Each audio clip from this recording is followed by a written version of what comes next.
Broadcasting live from the Great Hall of Starnheim on the plain of Kaldheim, this is Tap Tap Concede. Welcome to Tap Tap Concede. My name is Graham. We've got double Heims today. Joining me is Nelson. Hi there. And Cameron. Hello. And today we are going to be looking at part 2 of the Kaldheim Real World Origins and a bunch of new magic news. The news is coming fast and furious these days, but we wanted to at least wrap up the Kaldheim Mythical Origins again before we get too deep in on it. A reminder before we begin, of course, that the show is brought to you by Card Kingdom, who we think are great, which is why we keep working with them. Go to cardkingdom.com/LRR. That gets our little code on there, and they will ship you singles anywhere in the world and very, very quickly. And sealed product anywhere in the US. You can pre-order Time Spiral Remastered right now, so you should do that. Yeah. The current button at the moment is it says mute, but it's got the text from all the arena emotes like piled up in a massive cloud, and it just says mute over top of it. Always a good play. Yeah. Yep. Every time you flop your card and your opponent's like, good game. Yeah. Really, if they say good game at all, might as well mute them. I like when you just start casting normal spells and they're like, nice. It's like, I guess. Oops. It's just a 2-drop. I mean, the good news about nice is that you get to say thanks, and then you feel like you're both a Magic player and a Canadian. So that if they're spamming nice, you get to spam thanks back. You just play some random 2-drop like the Lore Seeker, and they're like, oh, nice. And you're like, thank you. I'm going to start nicing my opponent's land drops. Just so they get the opportunity to say thanks. And let's do that for a week and see if I feel worse or better. Oh, look at you playing a mountain. Nice.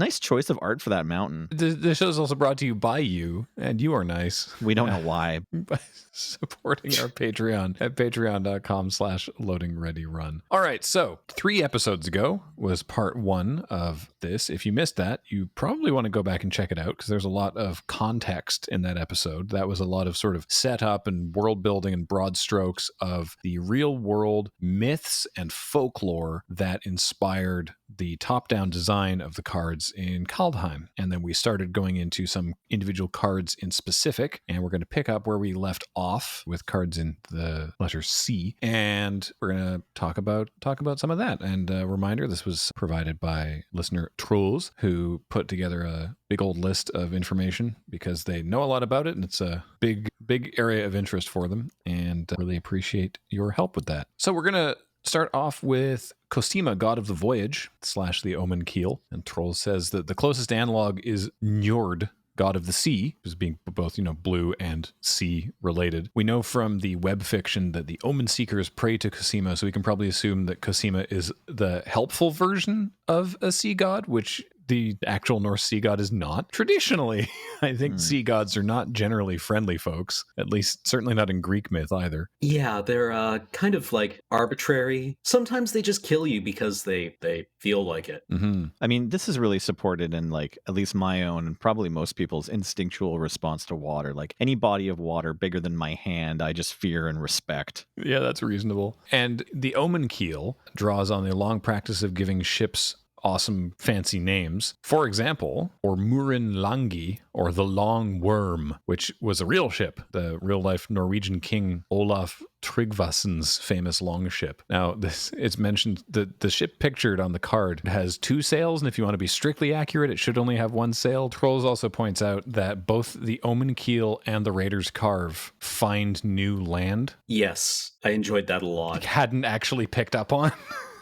That's really cool. I like that a lot. They're exploratory ships, yeah. Yeah, exactly. Yeah, the Norse people were like real life, big time explorers, right? Yeah. Got that Canadian heritage moments. That's all about how there was, blonde Vikings in Newfoundland long before there were Europeans. Yeah. Next, we're going to take a look at Cosmo's Charger, presumably inspired by Sleipnir, which was Odin's 8-legged horse, the fastest horse ever, and it can fly. Yeah, it can fly too.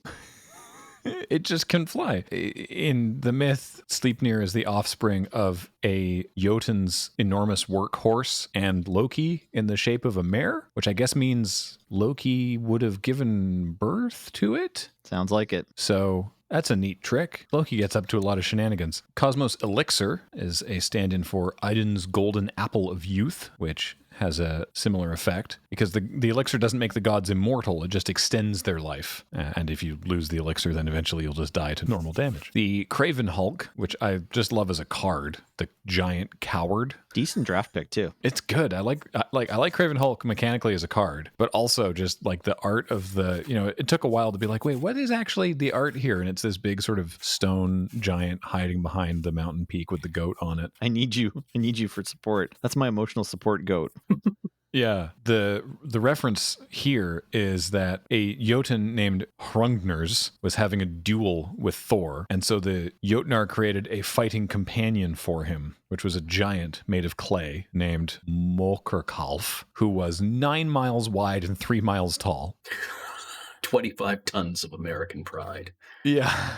And when they'd finished making him, no Jotun was willing to give up his heart to give life to the inanimate being, so they took the heart of a mare. And so for this reason, the giant trembled in fear whenever Thor approached. Can I back this story up one more time? Sorry, the Jotun was going to duel Thor, but then instead of dueling Thor, they had to make a golem, essentially, to duel Thor? A fighting companion? Fighting companion. Okay, so, yeah. All right. Seems like so much work to make the thing, but... Yeah, 9 miles wide. Maybe it's even more work to fight Thor. 12 foot tall. Effing killing for fun. 6'20". Thank you. It's been a while since I've heard the George Washington song. Next up, we have Divine Gambit, which Troels mentions is not the effect that's significant, it's the art. Because board games were popular in Scandinavia and relevant to the mythology, the gods playing chess-like games is used as a metaphor pretty often for them controlling the world. And after Ragnarok, the gods, in a literal sense, pick up the pieces lying in the grass and keep playing the game. Neat. So that's very cool. Yeah, cool. Dread Rider could be an allusion to the Wild Hunt, which is Germanic in origin, but not mythical. This is more in the folklore realm. And the Wild Hunt, you might be familiar with it, referenced in the title of The Witcher, right? The Witcher 3, The Wild Hunt. It's a band of supernatural riders that gallop across the sky, often led by Odin or an Odin-like figure. So just sort of like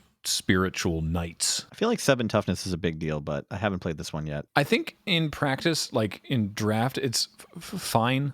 You don't want to have to be running it, but I think this one's better in sealed because it's just like a big wall. It's just very expensive for what it does, and then you can like kind of drain them. I don't know. I have lost a game to it, but I would rather not play it if I could avoid it. I feel like also if it's supposed to represent the Wild Hunt, I mean, it's definitely below a tree and doesn't fly, but also it doesn't like do anything kind of adventurous or impressive. It's just this wall that sits there and like probably pings your opponent to death. Speaking of death, we have Egon, God of Death, which the God of Death would have been hell. But Troels largely points this out because he says in Denmark, no one will be able to take this person seriously because Egon is a very mundane, non-threatening name in Denmark. Kind of like if, Hank, God of Death. Yeah, exactly.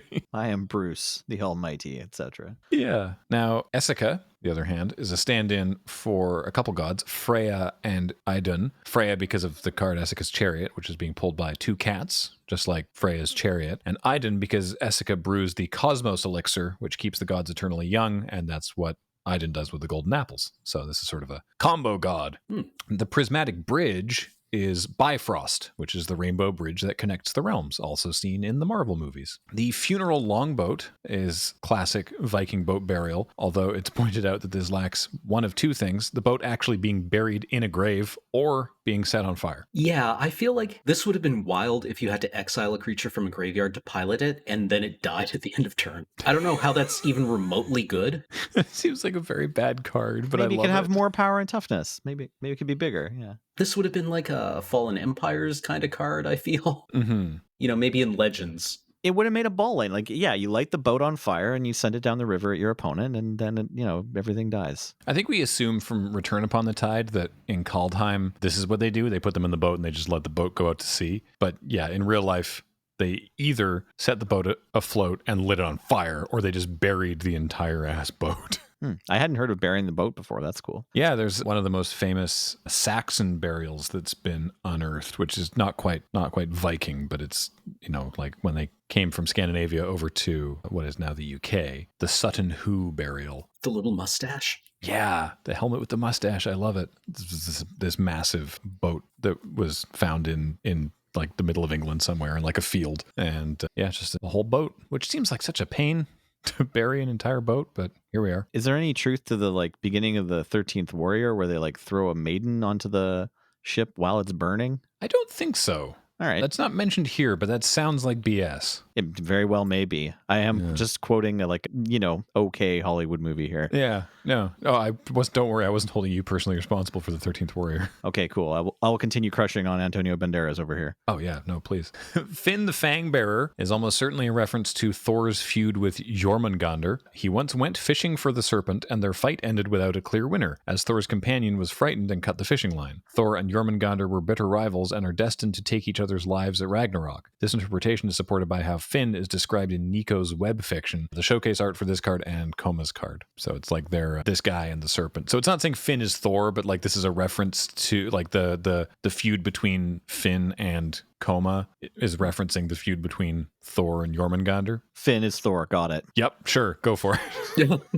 That's right. The Gates of Istfell. Now, I think we talked a little bit about some of this previously. The gate is less significant to the real mythology as much as the wall. So in the early days, the gods were dealing with regular Jotnar attacks, and they hired a builder himself to build a wall around Asgard, and the builder demanded the sun and the moon, as well as Freya's hand in marriage as payment. We did go through this last time, but just as a refresh. At Loki's behest, the gods agreed, but on the condition that the wall be finished within 3 seasons and that the builder had no help other than from his horse Svaldfair. So they thought the task impossible, which seems silly. It's like, no, guys, we actually do need this wall, though. And they're like, it's okay. We'll just give the contractor demands that they can't possibly do it in time. But we need the wall. Anyway. With the help of the horse, it looked like the wall would be finished on time. So since Loki got the gods into the mess, he was asked to get them out of it. So shortly before the deadline, and when only the gate remained to be built, Loki took the shape of a mare and lured the helper horse away. And unable to finish the wall, the builder was instead paid a swift blow from Mjolnir. And that's how we got that horse. That's why Loki was disguised as a mare. So... Man, the gods are jerks. Yeah, I'm learning a lot about this mythos by doing this, I tell you what. Giant ox. Now... Oh, good. Probably here because... God, look at this lad. It's probably here because there is a significant ox in the mythology, which is Audhumbla. She plays a role in the creation of the world. The primordial Jotun Ymir, from whose corpse the gods fashioned the world, lived off of her milk. And she also licked a salt stone for 3 days until a man called Buri sprang forth from it, and he was the grandfather of Odin. Okay. So in Kaldheim, this is just a big ox. But the fact that there is a big ox in the set is probably a reference to Audhumbla. Audhumbla. Halvar, god of battle, be a reference to Tyr, more commonly known as the god of battle and warfare, although Odin is often called upon for victory in battle and Thor for strength. But if this is meant to be Tyr, of course, he's got one too many hands, because we talked about the binding of the monster and Fenrir, and Tyr lost one of his hands to Fenrir. But according to Troels anyway, if you were going to make a magic card that was literally Tyr, then it would definitely be white, so that fits. And specifically, so does buffing other creatures if they remember to bring their weapons. Okay, yeah. The sword doesn't have any specific reference. Just a funny note that I think is entertaining on Hengegate Pathway, because Troll says, as near as I can figure, the word henge is like not a Norse thing. It's more of a British stonework that actually predates the Viking Age. There are stone formations in Scandinavia that I guess you could call henges. Like there's stone ships, they're stones laid in a ship formation that encircle a burial site, but there's not, strictly speaking, a henge in Scandinavia. But now I know what henges are. Stonehenge is kind of redundant as a name because they're all made of stone. Got it. You need stones to make the henge, don't you? Yeah. Icebreaker Kraken. So Krakens are part of Scandinavian folklore, not the mythos. Trolls figures that's why they survived Christianity, because they're folklore and not God-related. So yeah, because we talked for the Theros episode about how it's like, well, this Kraken, not Greek... But hey, Krakens, now at home in Scandinavia. This was it was previewed by the Seattle Kraken ice hockey team. Oh, that's right. That was so cool. Yeah. It was great to see. The invasion of the giants, I mentioned because there was no singular invasion of the giants. The gods just dealt with Jotun invasions like all the time.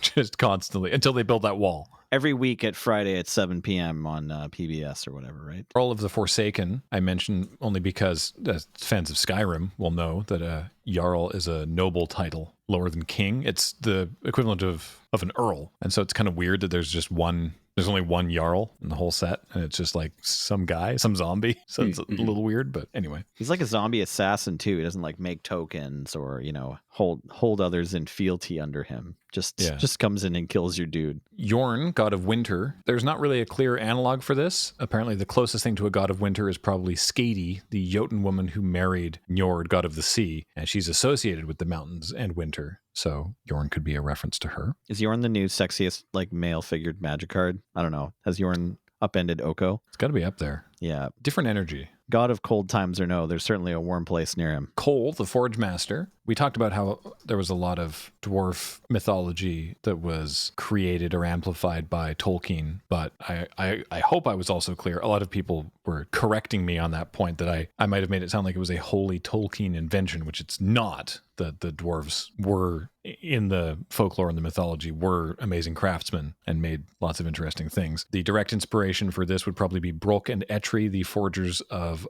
among other things, Mjolnir, Draupnir, a ring, which we'll talk about later, and the spear Gungnir, which was Odin's spear. So that's definitely a thing. Koma, Cosmos Serpent. We already talked about Koma a little bit, or rather we talked about Jormungandr, or the Midgard Serpent, the serpent that encircles the world and bites its own tail when he's not busy having super sweet flavor. If you've cast this card, if you've been lucky enough to cast this card on Arena, you will have seen the animation for it, which is the serpent completely encircles the battlefield. Yeah. It's very cool. Completely encircles your monitor. Yeah. According to Troels, the real flavor win would have had this be a double-sided card with a cat on the back, because apparently once Loki challenged Thor to lift Loki's cat, because surely the strongest of the gods could accomplish that, except no, because the cat at that time was actually a shape-changed Jormungandr.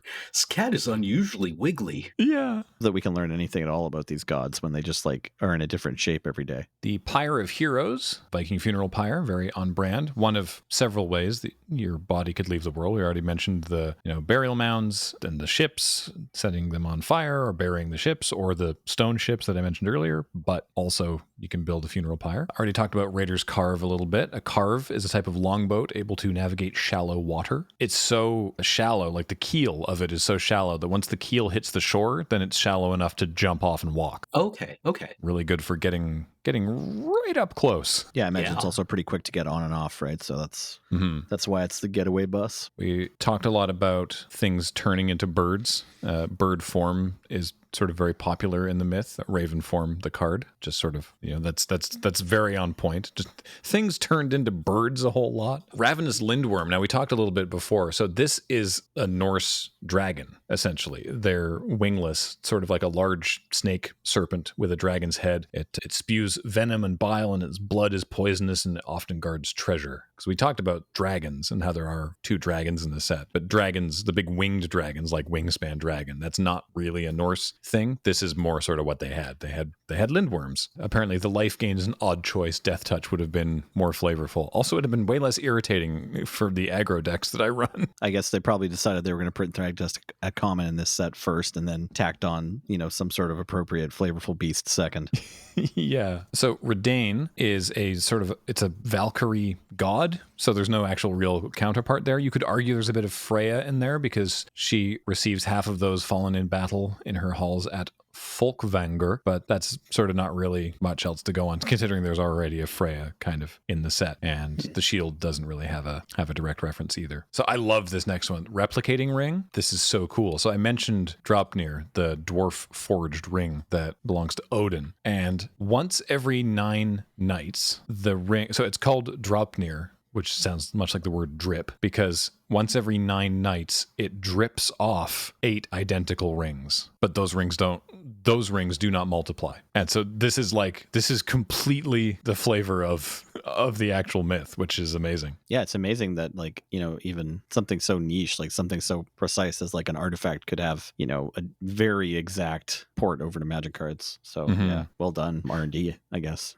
And also Troels for explaining that one to us. Thank you. Run ashore is kind of fun because running ashore was not really a huge issue for Vikings because they often even took their boats ashore on purpose to portage them over land, though presumably they did not call it portage. And even if they lost a ship, they were really good at building them so they could just build a new one for the voyage home, which kind of works here because the ships aren't destroyed, right? It's like, we're just going to put you on land for a moment and then you can get it back in the sea and you'll be setting sail again soon. Okay. Yeah. Makes sense. Yeah. Sarulf, Realm Eater. So we've already talked about Sarulf a bit when we were talking about Bind the Monster, singular monster, is Fenrir, or the Fenris Wolf. The colors make sense. Green is the obvious color for a wolf, and black hints at the wolf's role during Ragnarok. And Ulf means wolf. The idea that the wolf slowly grows to an enormous size is great, because again, we talked about the gods got Fenrir as a pup, and we're like, oh, he's adorable, let's have him off as dog. And then he just gets bigger and bigger and bigger and bigger, and then they bind him with the chain. And then during Ragnarok, he swallows the sun and the moon. And so,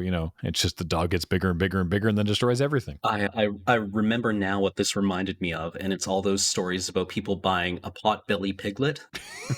And as it turns out, they did not buy a miniature pig. Oh no. It was just a regular piglet that steadily grew into like 800 pounds of pig that has been trained to sit on people's lap and couch.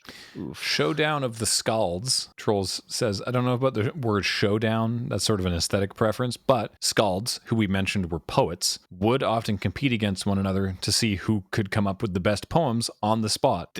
These were rap battles. Freestyle rap battle. Yeah. Literally. Yeah. Dope. Yeah. Not quite sure how that works like mechanically with the card. Perhaps the impulse draw refers to improvising poetry and the +1/+1 counters of the warriors being strengthened by the song, maybe? Or maybe that's the Skald's salary for composing a good poem. I don't know. But anyway, this is a rap battle, and that's great. I kind of like the idea of the flavor here being like, you exile 4 cards, and those are sort of the general notion you have about your opponent in the rap battle, or what you're going to boast about your own accomplishments, or whatever you're going to rap about. And then the getting the +1/+1 counters onto your creatures in, the best order or whatever is the execution. That's because that's kind of resolving the second and third triggers on this card is it takes a little bit of surgery sometimes it's just a whiff or whatever, or sometimes it's just it doesn't matter how you do it, it's totally broken. But sometimes you need to assemble 3 power creatures so that you can attack with them the following turn or that turn or whatever. Yeah. It's also just your crew going wild. Yeah, that makes sense too. Yeah. The boys hooting and hollering. Yeah. Turgrid, god of fright, is probably Hel, goddess that's with a single L, goddess of the underworld, that is also called Hel. The fun flavor here is that Hel is the afterlife for those who did not die in battle. And if you are sacrificing a magic card, it is not dying as a result of combat damage. So that's why she cares about it. Oh, okay. I like that. That makes a lot of sense to me. Yeah, that's great. The lantern is not a specific reference, but she's cool. The Blood Sky Massacre, the notes I have here say, we know that this is a massacre of humans by humans in violation of the law. If there's a direct inspiration for this, it's probably one of the devastating family feuds that plagued Iceland for centuries, similar to the vendettas known from Sicily and Corsica. The interpretation is supported by the fact that Bretagard seems to be based mostly on Iceland. We talked about the realms last episode, or part 1 of this, rather. And the most well-known massacre is probably the slaughter of Njal and his sons in Njal's saga. I was told it was That's the one I've read. I've read a couple of them, but that one is really good if you're at all into Icelandic sagas. And the friend of mine who's a UVic prof that lent me the book, I thought he said it was pronounced Njaldol, even though it's just 2 L's at the end. There's supposed to be this secret extra syllable. Totally random. But yeah, spoilers. So if you're gonna read the saga, just mute me for 10 seconds. They burn him alive in his house. It's brutal. Wow. Along with his family. Yeah. Can you recommend a translation? No, I just picked up whichever one. It was in English, but there's probably been a few, right? Yeah, I'd imagine so. But yeah, these sagas are crazy. You're talking about these feuds, and they go back and forth through generations. And you read about these people's cousins and then their children, and you find out that you're living next door or something to someone who killed your great grandfather's cousin's best friend, and so then you have to show up at their house and knock on their door and tell them you're going to fight them. And yeah, it's wild. End rant. The Trickster Gods heist. Loki was involved in a number of adventures that could potentially be called heists. There's a couple. His rescue of the goddess Idun and her apples of youth from the Jotun Thazi, because he did that all by himself. But also Thor and Loki's trip to get Mjolnir back from the Jotun Trym is a good candidate. He wanted Freya's hand in marriage for Return of the Stolen Hammer, and so Loki's plan was to dress Thor in drag and send Thor instead. And it worked. Bad for Trym. The art seems to indicate that Valky is stealing the Tyrite sword, and while Loki did get like lots of neat dwarf forged gifts for the gods, those weren't like heists, strictly speaking. But also, this is not actually Valky, this is Tybalt, so who can say? The World Tree, it should be legendary, but there's mechanical reasons why they didn't make it legendary. But yes, this is Yggdrasil, the World Tree, the gathering all the gods. This is, the fact that you get to go get all the gods and bring them together. This is great. This is where the gods hang out. And like, there's some sort of connection between Bifrost and the World Tree too, right? It's like this. Is the World Tree like the Bifrost, exchange, or is it located nearby? Yeah, like the central hub. Yeah, I got to take the Bifrost from Bredegard, change the World Tree for the Immersturm line. Take the second left. Yeah, exactly. Get in the right lane so that you can get in the Cloverleaf. Toralf, God of Fury. Here's your Thor. Good old Thor here, right? Lightning. Makes sense. Most interesting, of course, is Toralf's hammer, which has the ability where you can unattach it or throw it, and then it comes back to its owner's hand. It's very cool. Mechanically, it doesn't have the only the strongest can pick it up, because that would just be like a pain. But maybe there's a cool thing that they could have done with I don't know, only legendary creatures could have it equipped, but I think that would have just made it a worse card. Yeah, there's already so many words in this card, but it's really good. I like both sides of it. I managed to get it in draft once, and yeah, I couldn't, by the end of the draft, I couldn't figure out if there's a always best way to play it. Like you either want one side or the other, entirely dependent on the board state. Interesting fact about Mjolnir that I didn't know is because Troels has only one gripe on Toralf's hammer, which is that the handle's too long. You ever notice that Mjolnir has a really short handle? I had not noticed that, but I could see it. I have a fake plastic one that came from some Marvel movie promotion that I have around my keys, so the whole thing is really short. For the size of the head of the hammer, it ought to have a longer. I think it's supposed to be two-handed. Anyway, the point is Loki tried to sabotage it being forged, and so the final result was well, we got the hammer, but the handle's kind of stubby. But Thor didn't care because he's like, whatever, I can lift it. Are we gonna have notes for Orvar the All form? No. Yeah, that seems only slightly more likely than notes for Vorinclex Monstrous Rider. Just going back alphabetically, when I missed for Sigrid, God Favored, the note here is that this is an actual Nordic name rather than a fantasy made up one. It roughly translates to victorious rider. Yeah, that's certainly what you're going to be if you get to cast this in draft. You're going to be victorious. Yeah. Unless you do what I did and fail to read the card. Oh. No. Did you think it just happened? You missed the attacking or blocking clause? Yes, I did. Yeah. Yes, I did. Oops. Nice. Thanks. Good game. Good game. Good game. Good game. Spam's good game refuses to concede. Yeah.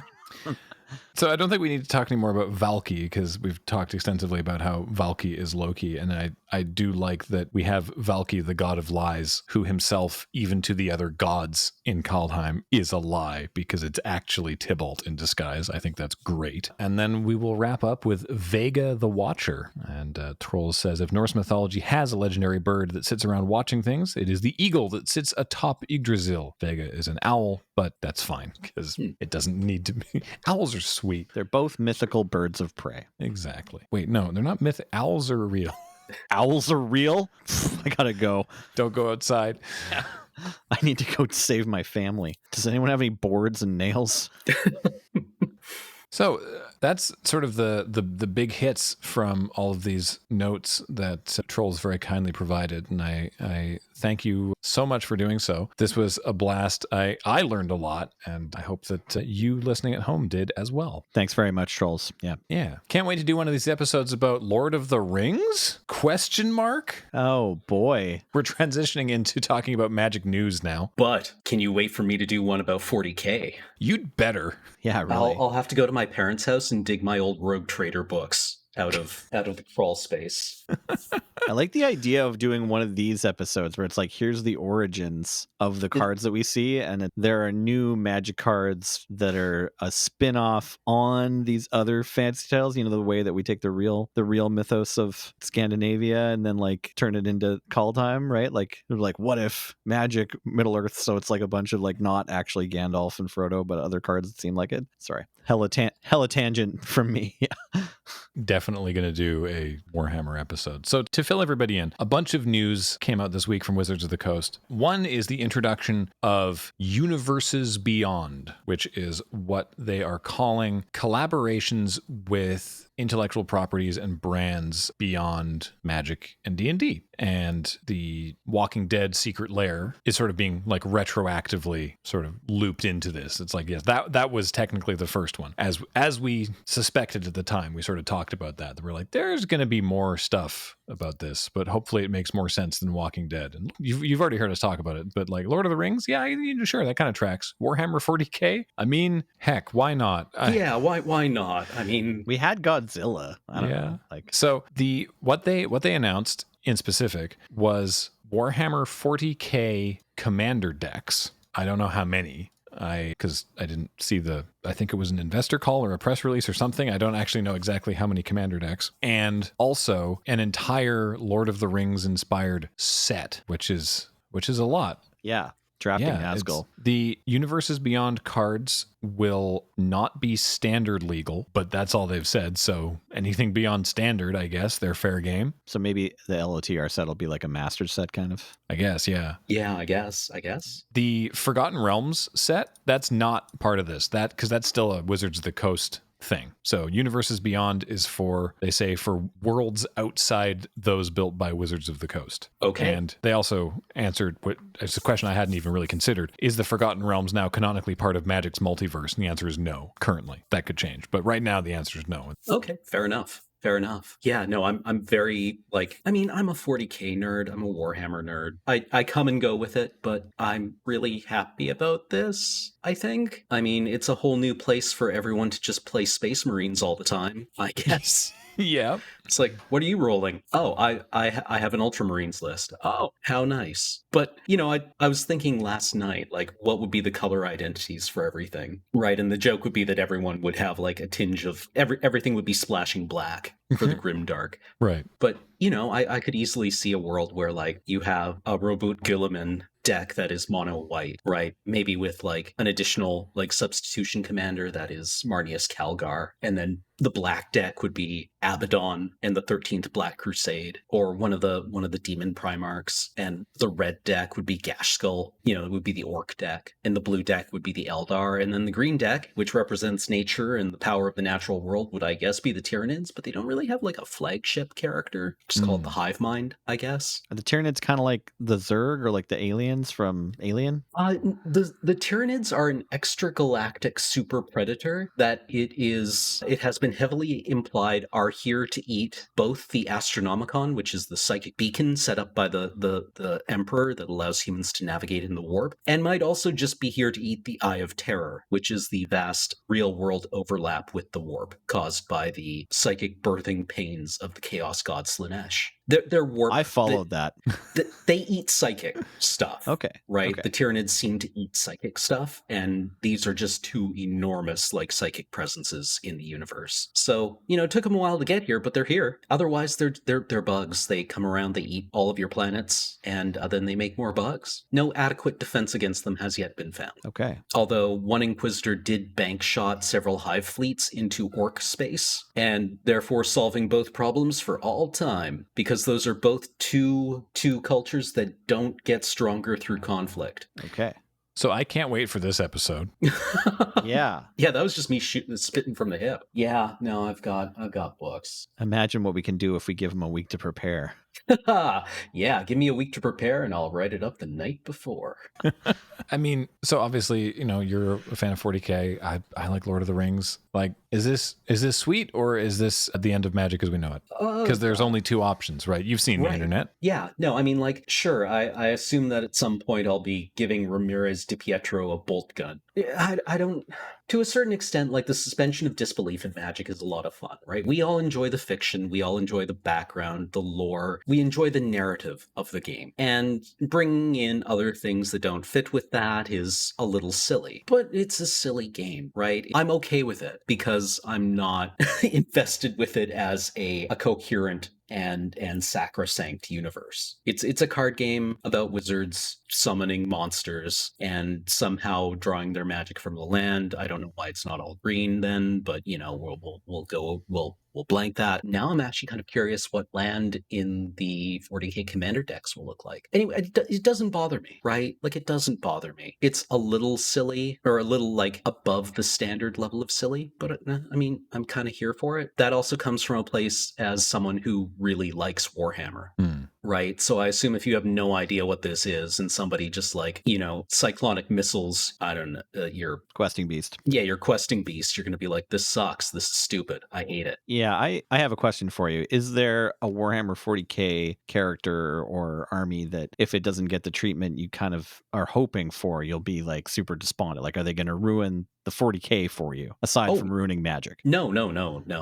If Games Workshop hasn't ruined 40k for Cameron, I don't think Wizards can. Oh, well, 40k has this beautiful thing where anytime they put out any kind of fiction for it, they can just say everything in this universe is an unreliable narrator, right? Like, we are looking at this universe not as people living within it, but as people looking on it from the outside. Seems to be like their fairly consistent perspective. And the people living on the inside of this universe don't have an objective viewpoint of it. So, if they say something works this way, that's what they think, right? And they've gone back and forth on this quite a lot, right? You can see it with the orcs, who in some eras of the fiction, their technology only works because they believe it should work. And it's like a psychic field that they have where their guns fire because they believe they should fire, right? They look sufficiently gun-like, so they're guns now. But if somebody were else to pick them up, they were like, this is a handle on a can of Pringles. This does nothing. well, hopefully it shoots Pringles into my mouth. Yeah, and in other eras of the game, they have been like, no, the orcs are actually intelligent. They aren't clowns, right? There's a black comedy element to the orcs, but, it's a dangerous underestimation of their abilities to say that they don't understand how their own technology works. And I enjoy both of those angles on it, and I enjoy that it's a universe where they can go back and forth on that, right? I mean, if that's already set up, it sounds like a pretty clean way for them to break the fourth wall in the Magic cards and just be like, aha, sweet, we've been summoned to this other plane. We were waiting for this. Of course we'll go in and kill the enemy's crawworms for you. Yeah, I mean, this should settle like one of the great, what's the subreddit? Is it just who would win? Sure. Where you can kind of like, anytime anyone is like, well, who would win in a fight, the Jedi Knights or Warhammer 40k? And somebody has to be like, we've explained to you this many times. There's nothing that can handle a 40k universe in a conventional war, right? Unless you're the Culture or something out of a Nihei comic. I think that was Ask Science Fiction. Ask Science Fiction? Okay, yes. Yeah, I remember reading about that. It's like, what would happen if a Jedi Knight got, transported to Earth in 40k? And it's like, how when Alderaan blew up, Obi-Wan had to like sit down for a moment because he was like, whoa, I just felt a huge disturbance in the Force, right? So like a Jedi apparates on Earth in 40k and just starts screaming in the fetal position and doesn't stop. Like, there's so much death. Sorry, we're going to get a creature bigger than Emrakul out of the 40k set? I'm going to go ahead and say yes. I hope the commander decks are done by like 40k race, that like there's a Space Marine deck and then like an Orc deck. That seems like the most likely, that if they do two, it'll be like Marines and Orcs probably. Yeah, that seems right to me. I'm hoping they do at least 4 because these other races are really cool too. Yeah, well, like I was thinking that white would be like the Space Marine deck, and it would probably have like a lot of probably like generic Space Marines, but include several commander options that would allow you to play them as like Ultramarines or Imperial Fists or Blood Angels, right? That seems like kind of a good jumping off place for like a start on that design, right? And then you would also have like the Eldar deck, right? And then you could play them as like Craft World Eldar or excuse me, Eldari, Craft World Eldari, or Drukari instead of Dark Eldar, depending on who your commander was. That kind of thing. I wanted to circle back to talking about ruining Magic forever. I think these, it's doubling down on what they've already showed us with The Walking Dead and with the Godzilla release. But for me, it's like, I don't think any of this is going to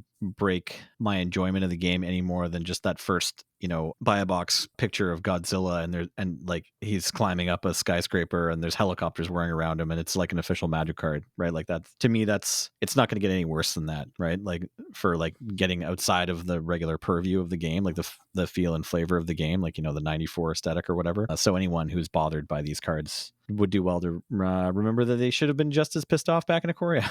I mean, how does a Squadron Hawk carry a sword of body and mind, right? Sure. Yeah, that's an equally fair question. Although it's at least that one's the world of Magic's, the Magic universe's own problem to tackle. It's just that's more of a mechanical problem. So I feel like my brain files that in a different drawer. Although I also obviously don't have a good answer for you because what can I say? Those Squadron Hawks are really good at picking things up with their beak, I guess. I guess it's just Knife Crow from Vancouver. Knife Crow, exactly. Hey, Sword of Body and Mind is magical and gets smaller depending on who's grabbing it. Boom, did it. Fair. Okay, I can deal with it. It's still useful for Emrakul to pick up the sword, and she's gigantic, right? Yeah. Because the sword gets bigger. The other big, I should say, like I haven't really formed a strong opinion on this either way, or the Lord of the Rings thing, especially since it's going to be a bonus extra set that's not one of the like sets going into standard. And Lord of the Rings fits a lot more neatly than The Walking Dead, for example. The other big news, though, that came out of the investor event this week is that, so Hasbro acquired Wizards of the Coast in 1999 and has been running it as a subsidiary since then, which is a separate legal entity. And now Wizards of the Coast is going to become a division of Hasbro, which means they are a lot more formally interconnected with Hasbro corporate, probably because Wizards of the Coast is making a ton of money. And I'm like medium concerned. Like, I'm not like, oh, it's all tumbling down, but I'm like, I hope they don't screw it up. Yeah, I mean, like, how much control will Hasbro now be exerting over like operations and design? Yeah. I don't know. I guess we can only wait and see, really. I feel like the biggest issues that we've had with like kind of, the Hasbro lawyers era of Magic cards has been like the story and like which characters they're supporting and not. And it seems like they're trying to take a tack that's more popular now, but we'll see. Like, the Forsaken books are still there or whatever. For reference, Hasbro has reorganized themselves as a company into a total of 3 divisions. One is consumer products, which is like toys, like traditional Hasbro stuff. 2 is entertainment, which is any Hasbro film and television content. And then 3 is Wizards of the Coast and digital gaming. So like it's like, well, we got all the toys and then all the TV and stuff and then everything Wizards does. And they're going to be continuing to push for an aggressive digital transformation of the stuff that Wizards makes, while not ignoring tabletop, but just also bolstering that other stuff. And there was a statement that CEO Chris Cox made that people were like, wait, hang on, what's going on? Which he later had to clarify, which is saying that, quote, we are going beyond our over 7,000 hobby retail stores and expanding underdeveloped retail channels like direct-to-consumer, e-commerce, and mass market globally. And the clarification is that the word beyond doesn't mean to imply a transition away from the Wizards Play network, but to expand those other channels as well. But I mean, that just does also mean that there will be less overall focus on the LGS, one assumes. Yeah, I mean, with the release of Secret Lair last year and or the year before, or whatever it was, like we can tell that I'm kind of over being mad about it, right? Like Hasbro and WotC are making money first and like helping out the LGS second or third or fourth or whatever. But also during this past year, I've gotten comfortable with the notion that paper Magic is here to stay. And that sort of seems to be like the question that's looming over a lot of these discussions every time that we hear like, oh, we're going to focus more on the digital products. It's like, well, yeah, but paper Magic is, I mean, it's at the heart of wanting to play this game, I think, for a lot of people. Like, I can't wait to get back into a tournament. And as much as I like Arena, it's great. And I even, I still play Moto sometimes too. I'm at Magic Online, but it's not there's no exchange it's not a fair substitute. Absence makes the heart grow fonder. So I hope everyone's coming out of this pandemic feeling like at least that. I want to believe them when they tell me that, the game isn't going all digital or whatever. They're not going to stop making paper sets or stop supporting paper events. No. Also, Wizards has a new logo and it looks like the Doctor Who logo. Oh, I kind of like it. Okay.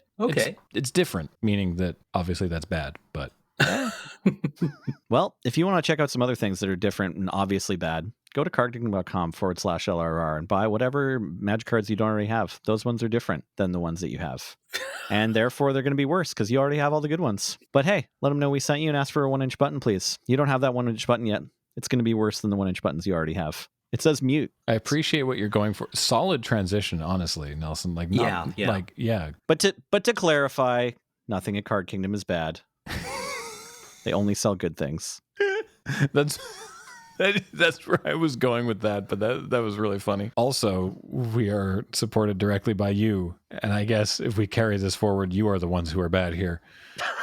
That's right. But wait, they're not different. Wait, unless throughout this podcast they have become changed. Now you have to wonder whether the new you is better or worse than the old you. I hope it's better. It's probably better. Now you know more about Kaldheim. Yeah. And your kind support of our Patreon at patreon.com/loadingreadyrun. That's going to do it. Wait, no. One more thing. We have to remind them that the nickname episode is next week. Right. Yes. Right. So go to lrr.cc/nicknames and get in your suggestions or vote for the suggestions that you like so you can be part of that process for when we do the nicknames episode next week. Thanks, everybody, for listening. I have been Graham, joined by Nelson. Consummate professionalism. And Cameron. Goodbye. James ran the card reader. Jordan edits these. Heather gets these online. Thanks, everybody, for listening. We'll talk to you next time. Bye. Bye.